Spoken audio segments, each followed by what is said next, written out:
Jamal sat in the second row from the back, not by choice, by assignment. Mr. Reynolds had a seating chart, and somehow, Jamal always ended up near the edge, far from the center, far from being seen. Jamal was 17, tall, quiet, sharp eyes, a head full of equations and a heart full of pressure. He didn't talk much in class, not because he had nothing to say, but because he'd learned early that speaking up made him difficult, especially here, especially with Mr. Reynolds. Reynolds was the kind of teacher who liked structure, who liked control, who liked the students who smiled, nodded, and looked like his sons. Today's lesson was on systems of equations. Half the class was already lost. Jamal wasn't. He leaned over his notebook, scribbling through the challenge problem, on the board, the one Reynolds hadn't explained yet. His hand went up. Reynolds glanced over, held the stare a moment, then sighed. "Yes, Jamal." Jamal cleared his throat. "I think the second part of the equation should actually cancel out, not multiply." Reynolds froze. His jaw tightened, just slightly. "And what makes you say that?" Jamal shrugged. "Basic distribution. The negative sign reverses the entire expression." A few students looked at each other. He was right. The board was wrong. Reynolds erased the step, silently, and kept going. No thanks. No good catch. No acknowledgement. Just chalk and coldness. When a white student, Tyler, made a similar correction later in the lesson, Reynolds smiled. "Excellent thinking, that's what I want to see." Jamal sat still. His pencil didn't move. His jaw tightened just slightly. After class, Jamal gathered his books. Reynolds called out, "Mr. Brooks, a moment." Jamal turned. "Yes, sir?" Reynolds walked over slowly, lowered his voice. "I don't appreciate being challenged in front of the class. There's a time and place for corrections. Try to be more respectful next time." Jamal blinked. "Even when the correction is right?" Reynolds narrowed his eyes. "Especially then." Jamal left the room quietly, but inside something began to stir. It wasn't anger, it was something quieter. Resolve. That night he stayed up late, not scrolling, not gaming, studying, graphing, learning what the textbook didn't say. Because he knew the only way out of this box they kept putting him in was to build his own door. Cue slow, deliberate music, soft piano layered over strings, with an undercurrent of something rising. Voiceover whisper. He wasn't the problem in that classroom. He was just the one they refused to see. Jamal arrived to class early the next day, not to impress, just to prepare. He took his seat near the back. Same place, different day. Notebook open, pencil sharp, focus locked in. Mr. Reynolds walked in late, again, carrying a coffee cup with his name on it, and the weight of someone who thought the world should thank him for showing up, on the board. Test review. Jamal solved every question in real time. Didn't look at his notes, didn't raise his hand because what was the point? A few seats up, Tyler cracked a joke mid-lesson. Mr. Reynolds laughed. "Sharp kid. You've got that college." Spark, then turned to Jamal, who had quietly corrected a typo on the practice sheet. "Mr. Brooks, I'd appreciate if you didn't mark up my materials." The class went still. Jamal nodded slowly. "Yes, sir." Not because he agreed, but because sometimes survival sounds like submission. That afternoon was parent-teacher conference day. Jamal's mom and dad showed up, dressed nice, respectful, prepared. His mother carried a folder of Jamal's tests, essays, and science fair ribbons. His father wore the expression of a man who'd had to prove himself one too many times. They sat across from Mr. Reynolds in room 204. The tone was cool from the start. "Jamal's smart," Reynolds began, "but he struggles with authority. He tends to challenge structure, he overcorrects." Jamal's father frowned. "He's detail-oriented." Reynolds forced a smile. "Let's call it aggressive perfectionism." Jamal's mom laid out his test scores. His math scores were higher than 90% of the class. "So why does he have a C?" she asked. Reynolds leaned back. "Because he doesn't engage the way colleges are." "Looking for?" "You mean, He doesn't play the game. I mean, Reynolds replied, tone stiff. He's just not college material. Silence. Jamal's father stood. Thank you for your time. His mother followed, eyes holding back fire. As they left, Reynolds muttered to himself, no point pushing kids who aren't built for rigor. The next day, Jamal overheard a group of teachers talking in the staff lounge near the vending machines. That Brooks kid, he's got an attitude. Yeah, and he's always correcting Reynolds. Thinks he's smarter than everyone. Of those kids, Jamal didn't say a word. Didn't show he heard, but he felt every syllable like a bruise. That night, he didn't sleep. Instead, he searched online. How to apply for scholarships without counselor support. Independent. Student math competitions. How to write your own letter of recommendation. And he found something. A national mathematics challenge. Open to individual entries. No school sponsorship required. Just one problem set, one deadline, and a chance. He downloaded the materials. Looked at the clock. Midnight, then opened his notebook. And started solving, because if they weren't going to open the door for him, he'd just have to kick it down. Equation by equation. Music swells. Low, determined strings building underneath soft piano. Resilient, not loud. Focused. Voiceover. Whisper. They said he wasn't built for college, but they forgot to check what he was built from. It was Thursday morning. Jamal walked through the hallway like usual. Backpack slung low, earbuds in, hoodie half-zipped. But today, there was something different in his step. Conviction. He had printed the registration form for the National Math Challenge, folded it neatly in his notebook. All he needed now was one adult signature. He walked into the guidance office, asked for help. The secretary looked confused. We don't usually sponsor individual entries. Jamal nodded. I don't need sponsorship. I just need a teacher to verify I'm enrolled. The secretary hesitated, then said, Try Ms. Carter, room 108. Ms. Carter was the science teacher, mid-40s, curly hair, sharp eyes. She didn't talk much in meetings, didn't try to be liked, but she listened. And more importantly, she noticed. Jamal knocked. She looked up from her desk. Brooks, right? Yes, ma'am. I heard about your last lab. You ran 3 parallel trials. Nice. He blinked. No one had mentioned that before, not even Reynolds. He handed her the form. I want to enter this. It's due Friday. Just need someone to verify I'm real. Ms. Carter scanned it, read every line, then asked, You know it's tough, right? National level, college level problems. Jamal met her eyes. That's why I want in. She smiled faintly. That's the right answer. She signed, stamped, handed it back. Then before he left, she said, Jamal. He turned.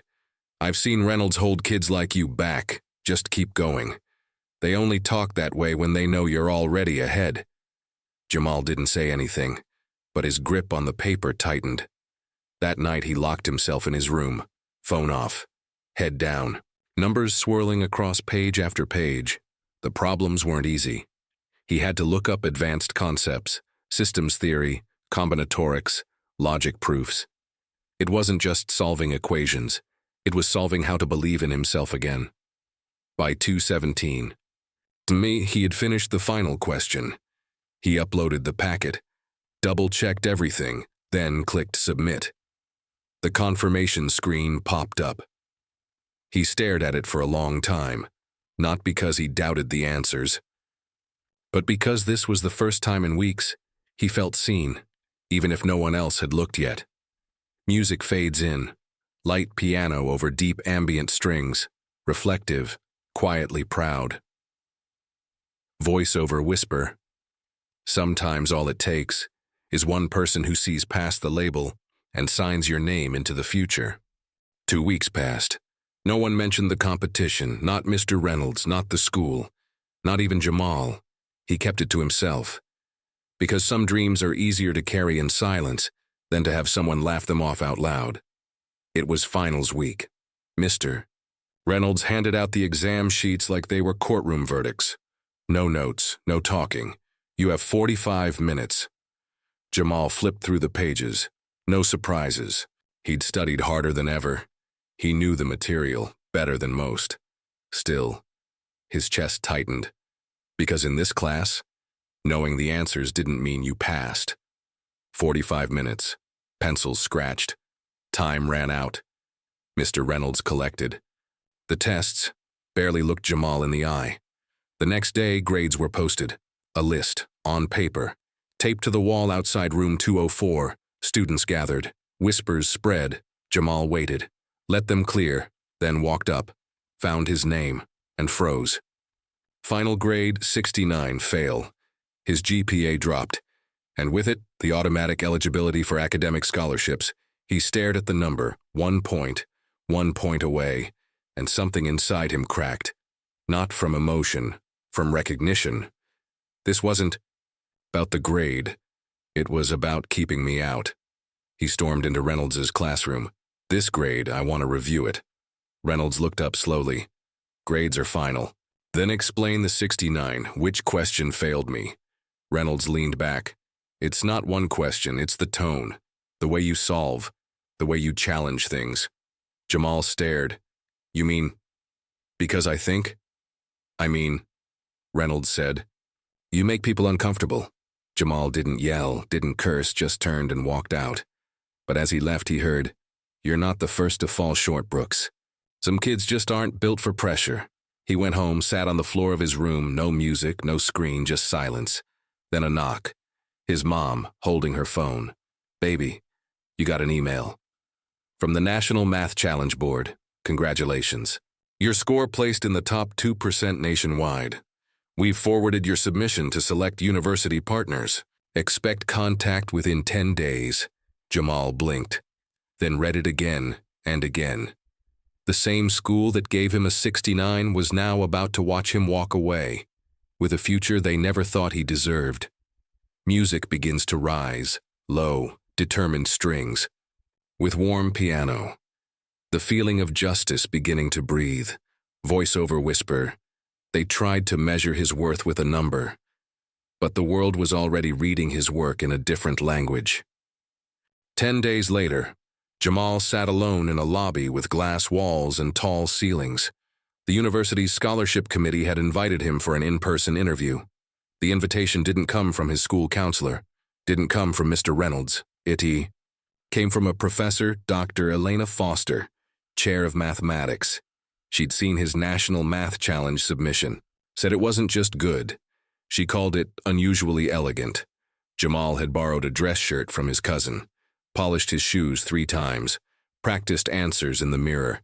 But as he sat there, he felt small, not because he lacked confidence, but because this room wasn't built for kids like him.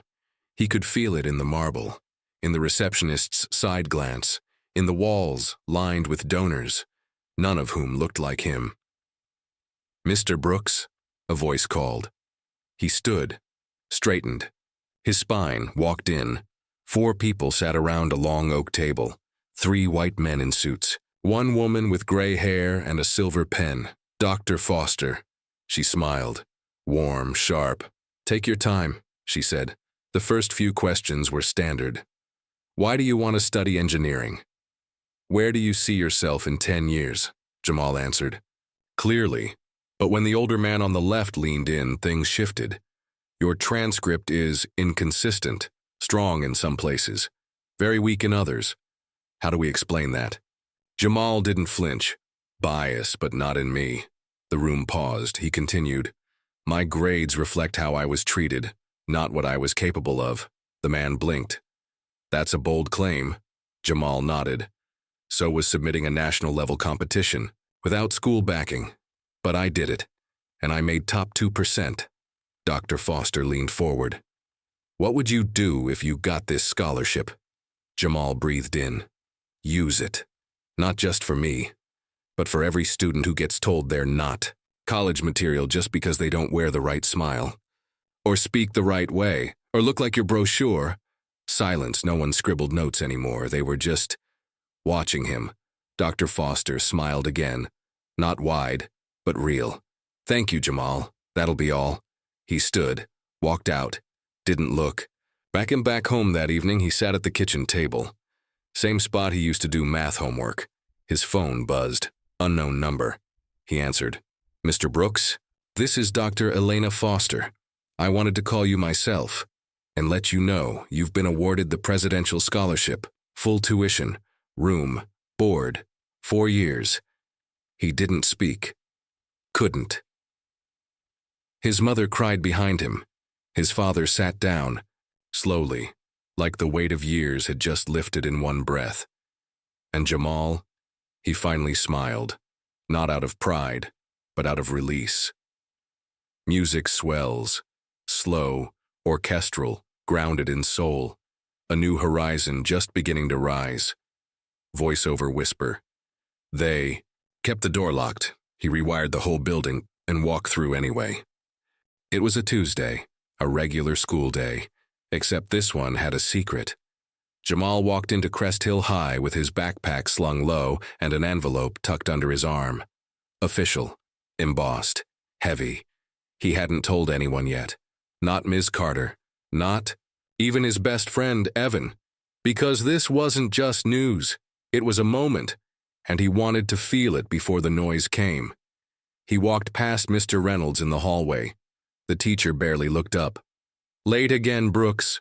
Jamal stopped, turned, held up the envelope with a small smile. Actually, I'm right on time, and kept walking. Word spread fast. By third period, everyone knew. By lunch, the front office had announced it. By last bell, the story was on local news. Crest Hill student wins full-ride presidential scholarship in mathematics. The cafeteria erupted, not with fake applause, but with real pride. The kind that said, one of us made it, even when they tried to make him feel like he wouldn't. Jamal stayed quiet through it all, not because he wasn't grateful, but because this victory wasn't for show. It was for every time he sat in the back row, every time his hand went ignored, every time he was told he wasn't built for college. After school, he walked past Ms. Carter's classroom. She was packing up. He knocked. She turned. He held up the envelope. It came. She didn't say anything at first, just stepped forward and hugged him. No words, no teacher voice, just a woman who knew what it cost to get here. Meanwhile, in the teacher's lounge, Mr. Reynolds scrolled. Through his emails, saw the headline, paused, then scoffed quietly. Well, guess even average students get lucky sometimes. He walked into his next class like nothing happened, but the students, they had seen Jamal on the school's homepage, they had heard the announcement, and suddenly, Reynolds' voice didn't carry the same weight. Later that night, Jamal sat in bed, letter in one hand, phone in the other. He typed a single tweet, his first ever. They tried to fail me, but I passed. Everything they couldn't see. Full scholarship. Still standing music rises. Full strings, warm brass, heartbeat rhythm. A steady victory that doesn't need to shout. Voiceover whisper. This wasn't luck. This was earned. In the quiet, in the dark, when no one clapped. But he kept going anyway. It was the last day of school. The day everyone had been counting down to, caps ironed, gowns lined up on hangers, phones charged, parents ready to cry. Jamal walked through the front entrance of Crest Hill High like he had every day, but this time, people moved out of his way. Not in fear. In respect, students high-fived him, teachers, even the ones who never spoke, gave small nods. Ms. Carter ran up with tears already in her eyes. I'm gonna need a photo, and don't fight me on it. He smiled. Yes, ma'am. The gym was full, folding chairs in neat rows, balloons taped to bleachers. The smell of nerves and cheap cologne. Principal Jacob stood at the podium shuffling papers. The band played the intro. Graduates filed in. Families stood. It was time. Names echoed through the mic. Sarah Davis, Tyler Jennings, Sophia Nguyen. Applause. Cheers. Air horns. Then the mic crackled. The vice principal leaned in and whispered something. Jacobs looked up. Eyes found Jamal in the third row. A pause. Then, and now, the recipient of the 2024 Presidential Excellence Scholarship. Mr. Jamal Brooks. The gym fell silent for half a second. Then it erupted, louder than any name before, louder than the teachers expected, louder than Mr. Reynolds could stand. Jamal walked calmly, not like he was trying to prove anything, because at this point he didn't have to. He took the certificate, shook hands, smiled. No speech, just one glance at the crowd, and a long look at the back corner, where Mr. Reynolds stood against the wall, arms crossed, expression unreadable. But his silence said everything. After the ceremony, people surrounded Jamal, photos, hugs, questions, smiles. Miss Carter pulled him aside. "You showed every kid in this school what's possible, even the ones who weren't watching." Jamal saw Mr. Reynolds walking. Toward him slowly, he braced. The teacher extended a hand. "Well, guess things worked out for you." Jamal looked at the hand, then said, "They worked out because I didn't listen to people like you." Then walked away. Music swells, proud, clean, steady, like a rising sun after a long storm. Voice-over whisper. He didn't rise to prove them wrong. He rose because he finally knew they'd never been right. By the next morning, Jamal's name was everywhere. Local news, school bulletin boards, TikTok, even the mayor's Facebook page. His scholarship announcement had been filmed by a classmate, posted with a simple caption, "They said he wouldn't make it. He just made all of us proud." It hit 50,000 views in 24 hours, then doubled and kept going. What started as a personal win became a public reckoning. People began asking questions. Why did he almost fail math? Why wasn't he nominated for student leadership? Why did no counselor write his recommendation letter? And slowly, people began to answer, quietly, then louder, then out loud. Former students came forward. "Mr. Reynolds gave me my lowest grade. He told me I was lazy. He said college wasn't realistic for kids like us. I dropped out, thought it was my fault." Ms. Carter saw it all online. She closed her laptop one evening and whispered to herself, "It was never just Jamal." The school board scheduled a meeting, not because they wanted to, but because the parents demanded it. At the meeting, Jamal didn't show up. He didn't need to. His story had already walked into that room before him. One parent stood up.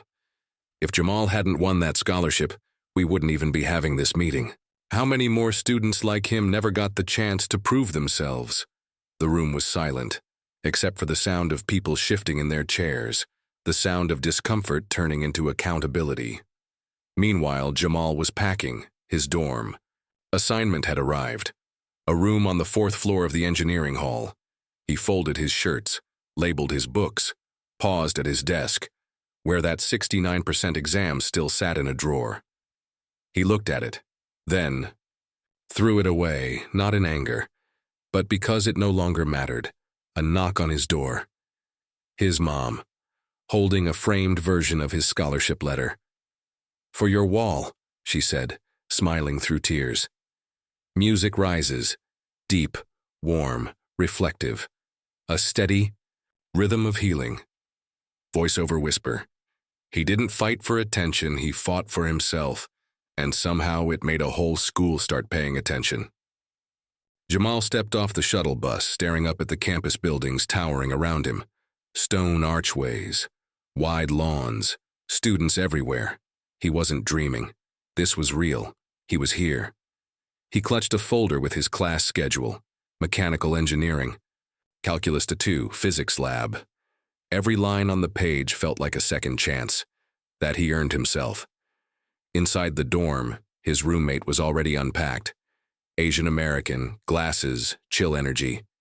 "You, Jamal?" "Yeah. You must be Kevin." They shook hands. Kevin grinned. "I saw your scholarship post, man. You're kind of famous already." Jamal laughed awkwardly. "I'd rather just pass my first physics quiz." Later that day, orientation. An auditorium full of bright-eyed freshmen. The dean stepped up to speak. Started calling out scholarship recipients. When he got to Jamal Brooks, Presidential Excellence Scholar, the room clapped. But Jamal heard something else in that moment. He heard, You belong here.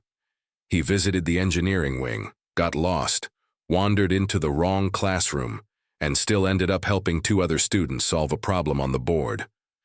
A professor walked in mid-conversation, watched. Jamal explained the formula like he'd written it, later pulled him aside. Brooks, was it? Yes, sir. I heard about you. You're not going to just survive here, you're going to lead. That night, Jamal video called his mom, showed her the campus, the library, the lab, his tiny dorm bed. She smiled the whole time. Then she said, I never needed you to prove them wrong. I just needed you to stay true to you. Before bed, Jamal opened a notebook, wrote one line at the top of a fresh page. Your vision doesn't need their validation. Then closed it, turned off the lamp, and slept, deeply, finally free. Music builds, elegant piano layered with hopeful strings, the sound of self-worth settling in, voiceover whisper. They failed him on paper, but they couldn't fail what was already rising inside him. A year later, Jamal stood at the front of a university classroom, not as a student this time, but as a peer tutor. The same kid who once sat in the back row, now led problem-solving sessions for students who'd been told, maybe this isn't your thing. He didn't wear a name badge, he didn't need authority to speak, because when you've built your credibility in silence, you walk in already standing taller. That afternoon, he got an email from Crest Hill High. Subject, Senior Awards Day. Invitation to speak Jamal. Read it twice. Then, once more.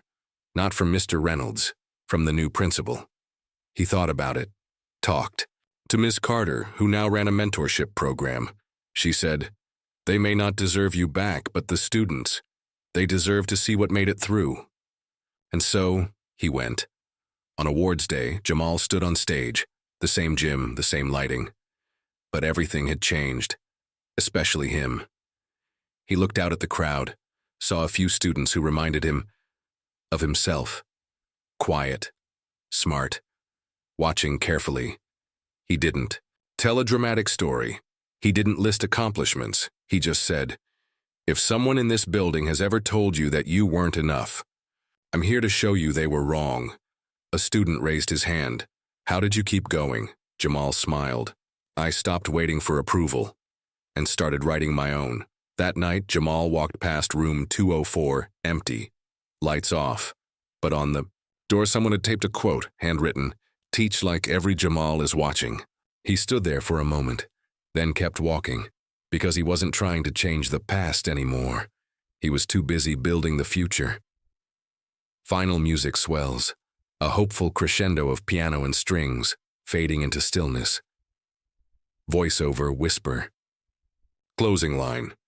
They failed to see him, but he saw himself, and now so does everyone else. Fade out.